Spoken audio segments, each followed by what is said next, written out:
So with the warm-up, we identified some strategies to look for patterns. So you're going to be really tempted, and you are going to look for patterns here. But the first order of business is taking these tables, and you're going to write down a sentence or two to give the context. Like, what does this mean? So what's the kind of like the story? Not the equation yet. By the way, the story is a form of the equation. So I don't want like X's and Y's and stuff for this. I want like a sentence or two explaining what these tables mean in like a context or in a situation. So looking at table A, who can describe to me what's happening in this situation? Okay, so I'm hearing it's going up. What else is happening? Yeah, you read it. For every lap, it's 400 meters. Every lap is 400 meters. That's the way we could summarize pretty much the whole situation, right? You guys seeing that? Each lap's 400? 2.5? Yeah, that works, even with the half lap. So this is what's happening in context. They're running, every lap is 400 meters. So try to do the same thing with table B now. Okay, let's talk about B. Who can summarize the situation for B? What's going on? It works. There's something happening there. For every 75 meters from his house and 75 meters away from school. Yes. Okay, so we've got meters from home, meters from school. So how far is this person away from school? How far do they start away from school? 400 meters. So they live, I might write something like, lives 400 meters from school. For every meter you get closer to school, what happens to your distance from home? Yeah, so one thing we could write like each meter from home, one less for school or something like that. That just makes sense. If you're 400 away, it's going to be 400 distance total if you add your distance from home and your distance from school up because you're between the two, right? They add to be 400 every time, right? Okay, so everybody see the context again? We're going to do two more. You're going to focus on just the situation. Just the situation that matches. The next two are right here, table C and D. So, table C, what are we seeing here? Ella? I heard Ella saying something. The total expenses in dollars is 400 away from electricity. Yeah, so what it means is we have $400 in bills plus electric. Right? So whatever the electric is, plus 400. Electric, plus 400. Electric, plus 400. And I'm going to tell you, this is similar-ish. My first apartment in Grand Rapids, there was like a price per month, and then the only other bill we had to pay was electric. So this is really kind of like how my bill was. If you used more electric, higher bill. But otherwise, the monthly was the same. Okay? So this one looks like whatever the bill is, it's $400, right? Plus 400, plus whatever the electric is. Who would like to give table D? What's the context for table D? James. They always have like $400 left over. Yeah, or I kind of said like spend 400 and save the rest maybe. Or like, yeah. So the amount that they're depositing is always however much they start with minus 400. Are you guys seeing that? So I don't know if what they're doing with it, if it's getting taken out of their paycheck for something, or maybe they just want $400 in cash to spend every month, and then they save the rest. Greta. So wait, would the equation for that be like X minus 400 equals Y? Maybe. Greta, you're great at foreshadowing. Because here's what y'all are doing next. You are going to match every one of these equations with the situations. So just for a reminder, the first one was the 400 meters per lap. The second one was 400 meters from school. The third one was the electric bill. And the fourth one was $400 kept out of bank.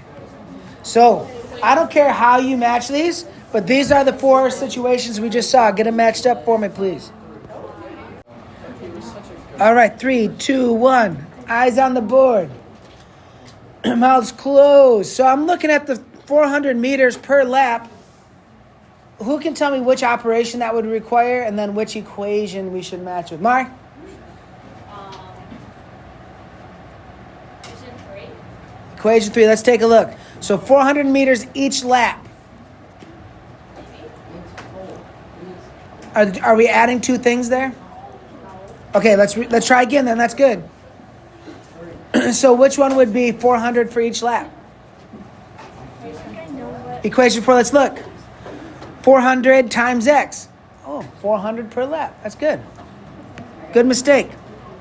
Next. Let's go with... I'm trying to change my color on here on the fly. There we go. Let's go with the 400 meters from the school. Which one's going to match up there, Ben? 3, yes. Distance from school plus distance from home is that 400 meters total. All right. C, the electric bill. Who can tell me which one's the electric bill? Lynn?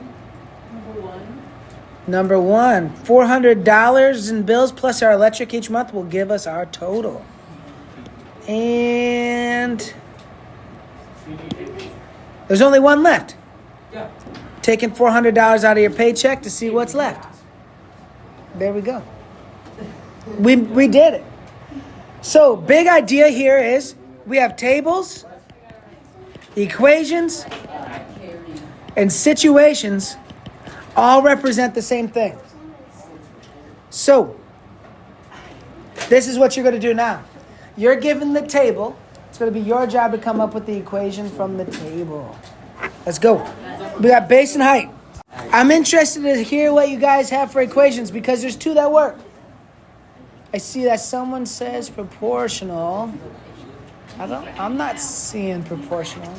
Actually, I would like to. Liam, what are you guys thinking? So, what I noticed about this is that all these numbers times each other equal 48 total. Oh, so you're saying that base times height always equals 48? Indeed. Okay, I got that. So these must be combinations of bases and heights that have a value or an area of 48. Here's the other one I saw go up on some boards and then get erased, and it's still good. The base is equal to 48 divided by the height. 48 divided by 48 is 1. 48 divided by 24 is 2, and so on. There's a third one you could also have. The height is equal to 48 divided by the base. But this right here is the one I got when I did it. Right there. Okay? So make sure that's down in your math notebook if you don't have it. We got to do 2 more of these. We're going to practice 2 more. This time you're not given a table. You're given the situation. We need the equations that match the situation. You took it away. So, looking at this visitors at the carnival, the equation I see around the most is something like this. And we talked with group 1 that a great way to check your equation to see is can you summarize your situation with your equation. So watch like what I say as I write. I have, for problem number 2, $300. It doesn't look like a 300. $300 that I'm splitting evenly among all the winners to get a total award per winner. And you might have different variables and stuff, right? But we're taking the $300, we're splitting it up evenly to see how much everybody gets. And in case you were wondering, Liam says it's 17 beans, which seems way too easy to guess. But I guess if you're giving away $300, no matter what, it doesn't matter. That actually doesn't matter. Okay, the next. I see a lot of really nice tables or attempts at tables. And I'm going to show you, I do this one actually a little different, but the same idea as a table. I like to start writing down all my ratios, a half gallon's 8 cups. And something like 32 ounces is 4 cups. And then gallons and ounces. So question, I like writing out my question kind of like this. It narrows my focus. And then there's a lot of different ways to get here. If I need to go from a half gallon to a full gallon, I know that 1 gallon is 16 cups. That's something I know. And, more than one way to go here, but I kind of like unit rates. So I like to say something like 1 cup is 8 ounces. And so if I'm going to 16 cups, I need to multiply 8 ounces by 16. So I like saying like 128 ounces per gallon equals the total fluid ounces. That would be my equation. I saw some other ways people got there. I'm trying to think of what else I saw out there. I saw people go from 4 to 8. They doubled it to say 64 ounces in a full gallon. In a half gallon. And then go half gallon to full gallon. They doubled that. And if you double the 64, you get there as well. So there's lots of different ways. Also, the moral of the story for number 2 is the metric system's better. but we need to be able to use this since this is the system we operate in. All right. One more thing. And we just need to talk about this, not a do it thing. I've just been using this language here and there. It comes up on homework, and there's still been a little confusion. As you look at these equations, there's going to be 2 parts. There's constants and variables, okay? And they sound fancy. But the word constant, like don't even think about math. What does the word constant mean? It's the same. So 48's 48, 300's 300, 128's 128. Nothing changes. The word variable, not even in math, what does the word variable mean? Variability or changes. So guess what? The variables are what change. So constant is like the just straight up number that doesn't change. Okay, so just make sure as you're doing homework, if you see those words, that's what that's getting at. So what everybody's going to do now,